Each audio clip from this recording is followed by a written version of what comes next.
அருட்பெரும் ஜோதி அருட்பெரும் ஜோதி தனிப்பெரும் கருணை அருட்பெரும் ஜோதி. சன்மார்க்க மெய்யன்பர்கள் அனைவருக்கும் தமிழ் வேங்கையின் தெய்வ வணக்கம். இன்னைக்கு சொல்ல போற முக்கியமான செய்திக்கு முன்பாக உங்களோடு தனிப்பட்ட முறையில் ஒரு நிமிடம் என்னுடைய கருத்துக்களை நான் பதிவு செய்ய விரும்புகின்றேன்.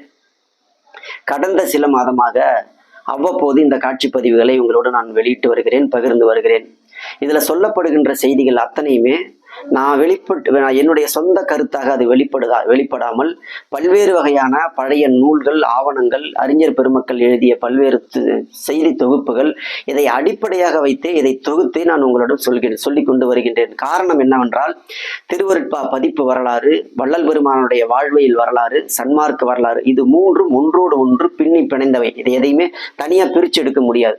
இந்த மூன்று நிலைகளிலும், மூன்று தலைப்புகளிலும் இன்றைக்கு மிகுதியாக உண்மைக்கு மாறான செய்திகள் அல்லது நம்பகத்தன்மையற்ற செய்திகளே இன்றைக்கு முதன்மைப்படுத்தப்பட்டு வருகின்றன. இதை கவலையோடு கவனித்ததனுடைய வெளிப்பாடுதான் நான் இந்த மாதிரியான செய்திகளை நான் உங்களுக்கு அவ்வப்போது நான் தொகுத்து சொல்லிக் கொண்டு வருகிறேன். இதை நான் சொல்லுகின்ற அனைத்து தகவல்களும் 100 விழுக்காடு உண்மைத்தன்மையாக இருப்பதை நீங்களும் உறுதி செய்ய வேண்டும். என்னுடைய இந்த ஆய்வு என்பது, இந்த கருத்து வெளிப்பாடு என்பது தமிழ் வேங்கை என்கின்ற ஒரு தனிநபர் மட்டுமே இதை முன்னெடுக்காமல், இந்த கருத்து இதை பரிசீலனை செய்து நீங்களும் கவனத்தில் கொண்டு இது உண்மைத்தன்மை எவ்வாறு இருக்கிறது என்பதை ஒவ்வொருவரும் நீங்களும் இதை ஆய்வுக்கு முன்னெடுத்து சென்றால் மட்டுமே சன்மார்க்கம் அடுத்த படிநிலை வளர்ச்சிக்கு கொண்டு செல்ல முடியும் என்பது என்னுடைய தாழ்மையான கருத்து. எனவே யாரோ ஒருவர் ஒரு கருத்தை வெளிப்படுத்துவார், அந்த கருத்து முழுமையான கருத்து என்று யாரும் ஏற்றுக்கொண்டு செல்ல வேண்டாம். இதை மேலும் மேலும் செழுமைப்படுத்துவதற்கு நம்ம எல்லோரும் தயார்படுத்திக் கொள்ள வேண்டும், ஒப்படைத்துக் கொள்ள வேண்டும் என்கின்ற தாழ்மையான கருத்தை உங்கள் அனைவரிடமும் முன்வைத்து என்னுடைய இன்றைய பதிவை நான் தொடங்குகின்றேன். இன்றைக்கு ஒரு முக்கியமான ஒரு 5 செய்திகள் மூலமாக உங்களை சந்திக்க வந்திருக்கின்றோம். ஏற்கனவே இந்த 2 முக்கியமான காட்சி பதிவுகளை இதற்கு முன்பாக நாம் வெளியிட்டிருக்கிறோம். சன்மார்க்க அன்பர்கள் யாரும் கவனிக்காத இருந்தால் அந்த 2 காட்சி பதிவுகளையும் அவசியம் முழுமையாக பார்க்குமாறு தயவோடு உங்களை நான் பணிவோடு கேட்டுக்கொள்கின்றேன். அந்த 2 முக்கிய பதிவுகளிலும் விரிவான அளவிற்கு பல்வேறு தகவல்களை, அகவல் தொடர்பான, திருவருட்பா பதிப்பு தொடர்பான பல்வேறு அரிய தகவல்களை நாம் அதில் வெளியிட்டிருக்கின்றோம். குறிப்பாக அடுத்த காட்சி பதிவு குறித்தும் நான் இப்போதே உங்களுக்கு சொல்லிக் கொள்கிறேன். அகவல் மண்டபத்தில் ஒரு 3 முக்கியமான வாயில்களிலும் எழுதப்பட்டிருக்கிற வாசகம், புலை கொலை தவிர்த்தோர் மட்டுமே உள்ளே புகுதல் வேண்டும் அப்படிங்கிற வாசகம். இந்த வாசகம் வள்ளல் பெருமான் எழுதுனதா அல்லது வள்ளல் பெருமானுடைய வாக்கிலிருந்து வெளிப்பட்டதா அப்படிங்கிறதா முக்கியமான விஷயம். அப்படி எதுவும் வெளிப்படவில்லை. இது வள்ளல் பெருமானாருடைய மொழி நடையும் கிடையாது, வள்ளல் பெருமானுடைய வாசகம் கிடையாது, வள்ளல் பெருமானார் எழுதி வைத்ததும் கிடையாது என்பதை ஆதாரபூர்வமாக அடுத்த வீடியோ பதிவில் நான் உங்களுக்கு சொல்லிக்கொள்ள விரும்புகின்றேன். இப்போது இன்றைக்கு இருக்கக்கூடிய மிக முக்கியமான ஒரு 5 செய்தி தொகுப்புகள், 5 முக்கியமான செய்திகள். இந்த 5 செய்திகளுமே உங்களுக்கு பெரும்பாலான நபர்களுக்கு வந்து சேர்ந்திருக்காது என்கின்ற அடிப்படையில் இதை நான் உங்களோடு பகிர்ந்து கொள்கின்றேன். முக்கியமாக இதற்கு முன்பு நாம் பார்த்த 2 அகவல் பதிவுகள் குறித்து பார்த்தோம். இப்போது 3ஆவதாக அதே அகவலுடைய தொடர்ச்சியாக ஒரு சில செய்திகளை நாம் பார்க்க இருக்கிறோம். அதை ஒட்டி இன்னும் கூடுதலான சில செய்திகளையும் நாம் இப்போது பார்ப்போம். நம்முடைய வள்ளல் பெருமானார் உருவாக்கிய சத்தியஞான சபையினுடைய நுழைவாயில், அதாவது அகவல் மண்டபம். அந்த அகவல் மண்டபம் வள்ளல் பெருமான் காலத்தில் உருவாக்கப்பட்டதல்ல. அந்த அகவல் மண்டபம் 1950ஆம் ஆண்டு நம்முடைய கிருபானந்த வாரியார் அவர்கள் குடமுழுக்கு செய்த காலத்தில், அதாவது திருப்பணி செய்த காலத்தில் உருவாக்கப்பட்டது. அந்த அகவல் மண்டபத்துல 12 இடங்கள்ல, 12 தூண்களில நீங்க அகவலை கல்வெட்டுகளாக பொறித்து வைத்திருப்பதை இப்ப நீங்க பார்க்க முடியும். அந்த அகவல்ல ஒரு இடைச்சர்களாக ஒரு பெரிய பிழை அங்க நேர்ந்திருப்பதை அந்த காலத்தில் அறிஞர் பெருமக்கள் எல்லாம் கண்டித்து அதை தடுத்து நிப்பாட்டினார்கள். அந்த வரலாற்றை இப்ப உங்களுக்கு சொல்ல போறேன். அது என்னன்னா, அகவல் தூண்கள்ல நீங்க 12வது தூண்களை நீங்க பார்க்கணும். 12வது தூணை தரையோட தரையா நீங்க அகவல் மண்டபத்துல தரையில் கீழே உட்கார்ந்த நிலையில இருந்து பாத்தீங்கன்னா உங்களால கண்டுபிடிக்க முடியும். அந்த 12வது தூண்ல கடைசி பகுதியில கீழே அகவலுடைய 1596வது வரிக்கு பிறகு திருச்சிற்றம்பலம் எழுதியிருக்கும். அதுக்கப்புறம் அதுக்கு கீழே இருக்கக்கூடிய 2 முக்கியமான வரிகள் அங்க என்ன எழுதியிருக்கும்னா, அதுதான் ஒரு திருவருட்பாவினுடைய அகவலனுடைய இடைச்செருகளாகவும் நாம் பார்க்கிறோம். புத்தகத்தில், ஆவணத்தில் எங்கும் இல்லாத ஒரு இடைச்செருகள் கல்வெட்டுல வந்திருக்கு. அங்க என்ன எழுதப்பட்டிருக்கும்னா, அருட்பெரும் ஜோதி அகவலை போற்றியே தெருட்பெரும் சீர்சுல திகழ்வ சித்தியே அப்படிங்கிற அந்த 2 வரிகள் கூடுதலாக அங்க அச்சிடப்பட்டிருக்கும், அதாவது பொறிக்கப்பட்டிருக்கும். இது சன்மார்க்க அறிஞர் பெருமக்கள் மத்தியில் அப்போ ஒரு பெரிய அளவிற்கான எதிர்ப்பு வலுத்ததுனால அந்த ஏற்பாட்டை செய்த ஐயா நம்முடைய கிருபானந்த வாரியார் அவர்கள் அதை தார் பூசி அழிச்சிருப்பாங்க. அப்படிதான் தெரியும். இப்ப நீங்க போய் பார்த்தீங்கன்னா அந்த 2 வரிகள் மட்டும் அங்க மங்களாக தெரியும் அப்படிங்கிற முக்கியமான ஒரு செய்தியை உங்களோடு பகிர்ந்து கொள்கிறேன். 2வது முக்கியமான செய்தி, பாலகிருஷ்ண பிள்ளை அவர்கள் திருவருட்பாவினுடைய நூல் தொகுப்பு 12 புத்தகமாக வெளியிட்டிருக்கிறாங்க. அந்த 12வது புத்தகத்துல தான் அவர் என்ன பண்றாருன்னா அகவலை வெளியிடுகிறார். அந்த அகவல், அதாவது பாலகிருஷ்ண பிள்ளை அவர் திருவருட்பா பதிப்பு செம்மல், அவர் வள்ளல் பெருமானாருடைய அசலான ஆவணங்களை எல்லாம் பார்த்துதான் பதிப்பிச்சதாக சொல்றாரு பல்வேறு பாடல்களுக்கும். அதுல அகவலும் வள்ளல் பெருமானாருடைய கையெழுத்து பிரதியை பார்த்துதான் அவர் பதிப்பித்ததாக சொல்லியிருப்பார். அந்த அகவலில் அந்த பதிப்பில் உள்ள அகவலை போன்ற ஒரு கல்வெட்டு ஏற்பாடு அது கிடையாது. ஏன்னா அந்த கல்வெட்டில் அங்க பொதிக்கப்பட்டிருக்கக்கூடிய அந்த கல்வெட்டில் இருக்கக்கூடிய அகவல் எழுத்துக்களுக்கும் நம்முடைய பாலகிருஷ்ண பிள்ளை ஐயா அவர்கள் பதிப்பித்த அந்த பாடல்ல இருக்கக்கூடிய அகவலுக்கும் 2த்துக்கும் ஒரு பெரிய பாட வேறுபாடுகள் இருப்பதை நீங்க நுட்பமா பல்வேறு இடங்கள்ல ஒரு 10க்கும் மேற்பட்ட இடங்கள்ல இருப்பதை நம்மால் கண்டுபிடிக்க முடிந்தது. எனவே பாலகிருஷ்ண பிள்ளை அவர்களுடைய தொகுப்பிலிருந்து எடுத்து கையாளப்பட்ட அகவல் அது நடைமுறை இல்லைங்கிறத முதல்ல புரிஞ்சுக்கணும். இது எதுக்காக சொல்றோம்னா, நம்முடைய ஐயா கிருபானந்த வாரியார் அவர்கள் 1950 அந்த திருப்பணி செய்து முடித்த போது அவர் அப்ப ஒரு நூல் வெளியிட்டிருக்கார். அதாவது ஒரு நினைவு மலர் வெளியிட்டிருக்கிறார். அதான் அந்த நினைவு மலர். அந்த மலர்ல அவர் பலருக்கும் நன்றி சொல்லியிருக்கிறார். யார் யாருக்கெல்லாம் நன்றி சொல்லியிருக்கிறார்னா, முதன்மையாக இந்த 9 ஆண்டு காலம் 1941 50வது ஆண்டு முடிய 9 ஆண்டு காலம் இந்த திருப்பணி நடக்குது.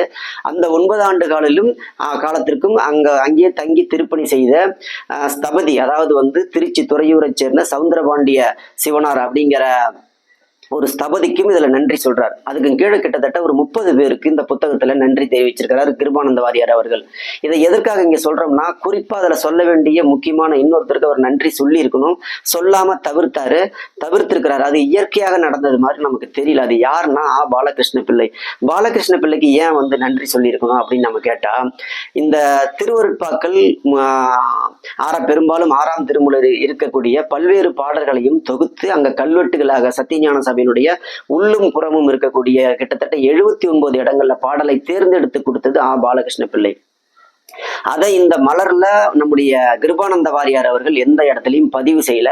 அப்படி பதிவு செய்யாத போது அந்த சம்பவத்தில் தனக்கு அதில் பங்களிப்பு இருப்பதாக நம்முடைய பாலகிருஷ்ண பிள்ளை அவர்கள் பல்வேறு இடங்கள்ல வெளிப்படுத்துறார். 1950க்கு பிறகு அவர் நூல் வரிசையில வெளியான அந்த கிட்டத்தட்ட ஒரு 5-6 புத்தகங்கள்லையும் கடைசி பக்கத்துல இதை உறுதிப்படுத்துறார். அவர் வெளியிட்ட இது 12வது புத்தகம், திருவருட்பாவினுடைய நிறைவு பகுதி புத்தகம். இந்த புத்தகத்துல கடைசி பகுதியில பாலகிருஷ்ண பிள்ளை ஒரு அறிவிப்பு வெளியிடுறார், ஞான சபை அப்படிங்கிற தலைப்புல. அதுல என்ன சொல்றாருன்னா, சத்தியஞான சபையில் இறைவனை அருள்நெறி நின்று வழிபட விரும்பும் அடியார்கள் பொருட்டு நம் பெருமானார் ராமலிங்க அடிகளாரின் தனிப்பேறு உபதேசங்களினின்றும் இப்பதிப்பாசிரியனாகிய என்னால் உள் நிறைந்த பக்திமையோடும் உள்ளொலியோடும் பேறு வகையோடும் துருவி ஆராய்ந்து தேர்ந்தெடுக்கப்பட்ட திரு அருட்பாக்கள் ஞானசபை கட்டடத்தின் அகத்தினும் புறத்தினும் என் நண்பர் முருகப்பெருமான் அடியாரான ஸ்ரீ கிருபானந்த வாரியார் அவர்கள் ஆணையின் கீழ் ஸ்தபதியாக தொண்டாற்றிய ஸ்ரீ சிவனார் அவர்களால் அழகு ததும்ப பேரன்போடும் பேர் ஆர்வத்தோடும் பெரும் களிப்போடும் பொறிக்கப்பட்டிருக்கின்றன. ஞான சபைக்கு அன்பராவர் யாவரும் அவற்றை கண்ணுற்று ஒருமையுடன் ஓதி உணர்ந்து அருள் நலம் அடைவார்களாக. ஒன்றுக்கும் பற்றாத எளியனுக்கு இத்தெய்வ திரு அருட்பா தொண்டினை இப்பிறவியில் இந்த இறைவன் எங்கள் பெருமானார்க்கு யான் எப்பிறவிலும் இத்திருத்தொண்டினை இயற்றி மீளாது ஆட்பட்டொழுகும் பேற்றனை பெறுமாறு அருள் புரிவானாக. வாழ்க சத்திய ஞான சபை, வாழ்க எங்கள் பெருமானார், வாழ்க அவர் அருள் நெறி அப்படின்னு இந்த அறிவிப்பை வெளியிட்டிருக்கிறார். இது எதுக்காக எல்லா புத்தகத்திலையும் பெரும்பாலும் பாலகிருஷ்ண பிள்ளை இதை திரும்ப சொல்லியிருக்கிறாருங்கிறத ஆராய்ச்சி பண்ணி பார்த்தா நமக்கு ரொம்ப ஆச்சரியமா இருக்கு. காரணம் என்னன்னா, பாலகிருஷ்ண பிள்ளை தன்னடக்கத்தோடு எந்த இடத்துலையுமே அவர் தன்னை முன்னிறுத்தி கொள்ளாதவராக இருந்திருக்கிறார். அதை அந்த 12 திருவருட்பா பகுதிகள் நூல் பகுதிகளையும் பார்க்கும்போது நம்மளால தெரிஞ்சுக்க முடியுது. இதுல திருவொற்றியூர் பகுதின்னு நூல் வரிசை 8வது நூல் வரிசையில ஒரு பக்கத்துக்கு ஆராதனைன்னு எழுதியிருப்பார். அந்த ஆராதனையில தன்னுடைய உற்ற துணையாக இருந்த அவருடைய அன்பு மனைவி ராஜராஜேஸ்வரி அம்மாவையுடைய நினைவுகளையும் அதுல குறிப்பிட்டிருப்பார். அவங்களுக்கு அதுல நன்றி சொல்லியிருப்பார். அதுல என்ன சொல்லியிருப்பாருன்னா, ஒரு வரி வள்ளல் பெருமானார் தோன்றிய ஆன்ற தொல்குடியில் பிறந்தவள் என்னுடைய மனைவி அப்படின்ற வாசகம் இடம்பெறும். அதாவது வள்ளலாருடைய குடும்பத்தில் பிறந்தவள் என்னுடைய மனைவி அப்படின்னு மட்டும்தான் சொல்லியிருப்பார தவிர, வள்ளல் பெருமானாரோடு தன் மனைவி எந்த வகையில் உறவானவர் அப்படிங்கிறத பற்றிய வழிமுறைகளை பற்றி இதில் சொல்லவே இல்லை. அது மாதிரி இந்த நூல் இப்ப அறிமுகப்படுத்தி இந்த நூலிலும் முன்னுரை பகுதியில ஒரு இடத்துல சொல்றாரு, என்னுடைய மனைவி இப்போது இல்லை. அதாவது 1959ஆம் ஆண்டு இந்த 12வது நூல் வரிசையை அவர் வெளியிடுகின்ற போது திருவருட்பாவினுடைய நிறைவு பகுதிக்கு அவர் வரும்போது அவருடைய மனைவி ராஜராஜேஸ்வரி அவர் இல்லை. அப்ப இல்லைங்கிற கவலையை அந்த நூல்ல வெளிப்படுத்துகின்ற போது அவர் என்ன சொல்றாருன்னா, வீடே ஒரு சுடுகாடு போல இருண்ட நிலையில் இருக்குது. இந்த நேரத்தில் எனக்கு உற்ற துணையாக, இந்த பதிப்பு பணிக்கு எனக்கு உற்ற துணையாக இருப்பது என்னுடைய அண்ணன் மருமகளாரும் என்னுடைய திருமகளாரும் தான் அப்படின்றார். அண்ணனுடைய மருமகள் பேரையும் அவர் வெளிப்படுத்தல, தன்னுடைய ஒரே உற்ற மகளுடைய பேரையும் அவர் வெளிப்படுத்தவே இல்லை. அந்த அளவிற்கு தன்னை எந்த இடத்திலும் வெளிப்படுத்தி கொள்ளாத தன்னடக்கத்தோடு வாழ்ந்த நம்முடைய திருவருட்பா பதிப்பு செம்மல் பாலகிருஷ்ண பிள்ளை அவர்கள் இந்த இடத்துல சத்தியஞான சபைக்கு நானும் என்னால் தேர்ந்தெடுத்து கொடுக்கப்பட்ட பாடல்னு இவர் ஏன் இங்க தன்னை முன்னிறுத்தி கொள்ளணும்? இது சொல்லாம கூட போயிருக்கலாம். ஆனா இது ஏன் சொல்லலை அப்படிங்கிறது எனக்கு ஒரு பெரிய சொன்னாரு அப்படிங்கிற ஒரு பெரிய ஒரு கவலையோட நான் இதை அணுகுனேன். காரணம் என்னன்னா, எந்த இடத்துலையும் தன்னை பத்தி வெளிப்படுத்திக்காதவர் இது ஒரு சின்ன வேலையாச்சு அப்படின்னு நினைக்கும் போதுதான் இந்த பாடல்களை நம்ம பார்த்தோம். அதாவது பின்னாடி நம்முடைய கிருபானந்த வாரியார் அவர்களுடைய தொகுத்த இந்த புத்தகம் நமக்கு பின்னாடி தான் கிடைக்கப்பட்டது. இந்த புத்தகத்துல எல்லாருக்கும் நன்றி சொல்லிட்டு வந்த நம்முடைய கிருபானந்த வாரியார் அவர்கள் இந்த உற்ற துணையாக இந்த சத்தியஞான சபைக்கு பெரும்பகுதி, ஏன்னா அவர் அந்த காலகட்டத்துல 4 லட்சம் ரூபாய் நன்கொடை திரட்டி இருக்கிறார். இந்த 4 லட்சம் ரூபாயில தான் பெரும்பகுதி இது இந்த கல்வெட்டுக்கே எனக்கு செலவாச்சு அப்படின்னு அவர் சொல்லியிருப்பார். அப்படிப்பட்ட ஒரு அரும்பெரும் பணிகள் செய்த அதற்கு உற்ற துணையாக இருந்த பாலகிருஷ்ண பிள்ளையினுடைய அவருக்கு நன்றி சொல்லலையேங்கிற ஒரு எண்ண ஓட்டம் இருந்துச்சு. அதுக்கு இந்த புத்தகம் ஒரு முக்கியமான காரணமா இருந்துச்சு. இந்த புத்தகத்துல அவருக்கு அதை நன்றியுரை சொல்லலை. காரணம் என்னன்னா, பாலகிருஷ்ண பிள்ளை அவர்கள் இந்த நூலுடைய ஆசிரியர் மட்டும் இல்ல, அதாவது நூல் பதிப்பாசிரியர் மட்டும் இல்ல, அவர் கிட்டத்தட்ட ஒரு 15 ஆண்டுகளுக்கு மேல சென்னை மாகாணத்தினுடைய ஒருங்கிணைந்த சென்னை மாகாணத்தினுடைய இந்து சமய அறநிலைத்துறையுடைய ஆணையராகவும் இருந்தார். 1938 வடலூர் பெருவெளி நிலங்களை எல்லாம் அரசினுடைய கட்டுப்பாட்டின் கீழ் கொண்டு வந்தவர். அப்படிப்பட்ட ஒரு பெரிய நிலையில இருந்தவரை இந்த இவருடைய செயல்பாட்டுக்கும் துணையாக இருந்தவருடைய பேர் அங்க தற்செயலாக விடுபட்டு போகவில்லை. ஏதோ இவங்க 2 பேருக்கும் ஒரு பனிப்போர் அங்க நிகழ்ந்திருக்கிறது மட்டும் நமக்கு நல்லா தெரிய வருது. குறிப்பாக அகவல் மண்டபத்துல இந்த அகவலை அவர் பொறித்த விதத்தின் மீது பாலகிருஷ்ண பிள்ளைக்கு ஒரு விமர்சனம் எழுந்திருக்க வேண்டும். குறிப்பாக இடைச்சர்களாக அந்த 2 வரிகளை அவர் சேர்த்த விதத்துல அவருக்கு ஒரு மாற்று கருத்து இருந்திருக்க வேண்டும். ஏதோ இவர்களுக்குள்ள இருக்கக்கூடிய ஒரு முக்கியமான ஒரு ஈகோ தலை தூக்கி இருக்கிறத மட்டும் நம்மளால கவனிக்க முடியுது. அதனாலதான் அந்த புத்தகத்துல இவர் பாலகிருஷ்ண பிள்ளை பேரை அவர் தவிர்த்திருக்கிறாரு. வழியை இந்த வேலையை நானும் செய்தேன், என்னுடைய பங்களிப்பு அதுல இருக்கிறது என்பதை இவரும் தன்னுடைய பதிப்பு நூல்கள்ல கடைசி பக்கத்துல அதை வெளிப்படுத்தி இருக்கிறது மூலமாக நம்ம இதை கண்டுபிடிக்க முடிஞ்சது. இதுல இன்னொரு செய்தி, நான் திரும்ப கல்வெட்டு பாடல்ல தான் சொல்லிக்கிட்டு வந்தேன். ஆனா அது கல்வெட்டு அகலாக இல்லை, அது கருங்கல்லால் பொறிக்கப்பட்டிருந்தது என்பதுதான் உண்மை. அதை நம்முடைய ஐயா நம்முடைய கிருபானந்த வாரியார் அவர்களுடைய இந்த மலர்லயே வெளிப்படுது. கலை கோயிலாகிய இந்த சத்திய ஞான சபையில் கருங்கல்லில் பொறித்த திருவருட்பாக்களை அனைவரும் படித்து பயன்பெறும் பொருட்டு இந்நினைவு மலரை தொகுத்திருக்கிறேன். இந்த நினைவு மலர்ல தான் அந்த கருங்கல்லால் செதுக்கப்பட்ட பாடல்கள் 79 பாடல்களையும் அவர் தொகுத்திருக்கிறார். அது மட்டுமல்ல, கருங்கல்லால் தான் பொறிக்கப்பட்டிருக்குங்கிறது கிருபானந்த வாரியாருடைய வாழ்க்கை வரலாற்று நூல் அவரே எழுதினது. அந்த நூல்ல பக்கம் 73லயும் சொல்றார், சத்தியஞான சபையில் முக்கியமான திருவருட்பாக்களை கல்லில் பொறித்திருந்தேன். வள்ளலார் வாக்கில் மிகவும் உயர்ந்ததாகிய அருட்பெரும் ஜோதி அகவலை சத்தியஞான சபை முன் மண்டபத்தில் கல்லில் பொறித்திருந்தேன். இதற்குத்தான் அதிக பணமும் செலவும் அதிகமான கால விரயமும் ஆயின. இந்த இடத்துலயும் பாலகிருஷ்ண பிள்ளை பற்றி எந்த விதமான குறிப்பும் அவரிடம் இருந்து வெளிப்படவில்லை. அப்ப இந்த 2த்தையும் நீங்க ஒப்பிடும்போது கிருபானந்த வாரியாருடைய வாக்கு மூலம் என்னவாக இருக்கிறதுன்றா கருங்கல்ல தான் பொறிச்சேன் அப்படின்னு சொல்றார். ஆனா இன்னைக்கு நம்ம பார்க்கும்போது அது கல்வெட்டுகளாக இருக்குது, கடப்பாக்கல்லில் பொறிக்கப்பட்ட நிலையில நம்ம பார்க்கிறோம். இது எப்படி நிகழ்ந்திருக்கும்? இதுல எது உண்மை அப்படின்னு பார்த்தா கருங்கல்லில் தான் பொறிச்சிருக்கிறாரு. ஆனா 1977 பொள்ளாச்சி மகாலிங்கம் அவர்கள் அந்த காலகட்டத்துல அவரு காலத்துல ஒரு திருப்பணி செய்கிறார்.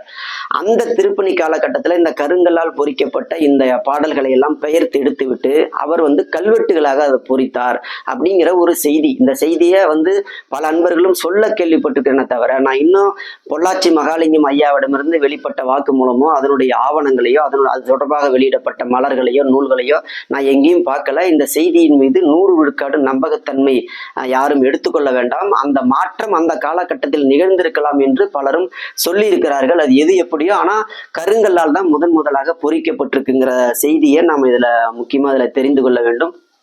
அடுத்ததாக உங்கள்கிட்ட முக்கியமான ஒரு அறிமுகம். இந்த புத்தகம் அதாவது சத்தியஞான சபையை பற்றிய இந்த கல்வெட்டு பாடல்கள் அதையெல்லாம் தொகுக்கணும் அப்படிங்கிற ஒரு எண்ணம் எனக்கு ஏற்பட்டு எங்களுடைய 5 வெளியீட்டகத்தின் சார்பாக சமீபத்தில் இதை ஒரு நூலாக தொகுத்தோம். இப்படி நூல் தொகுக்கும் போது தான் எங்களுக்கு செய்தி கிடைச்சிது.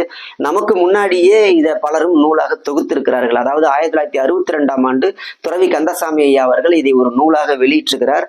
அதற்கு பிறகு திருவருட்பா வந்த சத்தியஞான சபையினுடைய உள்ளும் புறமும் வெளியான நூல்கள் கிட்டத்தட்ட 1964 ஒரு பதிப்பு வந்திருக்குது.